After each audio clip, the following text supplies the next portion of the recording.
At this point, you would be very hard-pressed to find a single person in this country who would say that we do not have a problem with prescription opioid medications and the deaths that are resulting from the overprescribing of these opioid medications.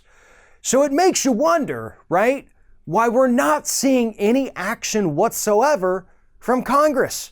I mean, the House of Representatives a while back actually passed a measure to help the opioid crisis. They've just been waiting for weeks or months at this point for the Senate to do the same thing so that they can get a bill to the President of the United States.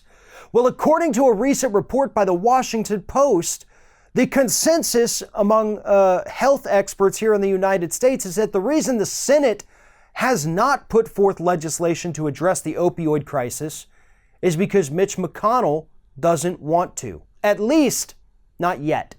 You see, the general belief among reporters and experts and industry officials who have dealings with the Senate is that Mitch McConnell is intentionally delaying and stalling any Senate efforts to address the opioid crisis in the United States until after the midterm elections. Why?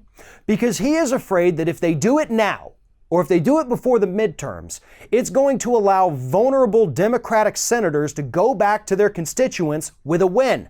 Particularly the people he's afraid of getting a win to are Claire McCaskill from Missouri, Joe Manchin in West Virginia, and Joe Donnelly in Indiana.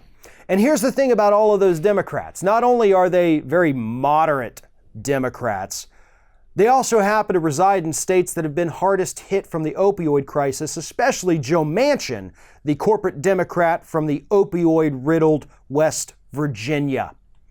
If he were to go back with a victory and say, look what I've done to my state, for my state, same thing with Claire McCaskill or Joe Donnelly, it would increase their chances of re-election this year, thereby ending Republican hopes of getting a stronger majority in the Senate.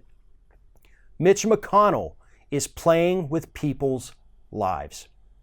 I think the latest number is about 170 people every day are dying from opioid overdoses here in the United States. 170 people every single day. So every day that Mitch McConnell delays this legislation, another 170 people die. Sunday through Saturday, it doesn't even take a break for holidays. People are dying.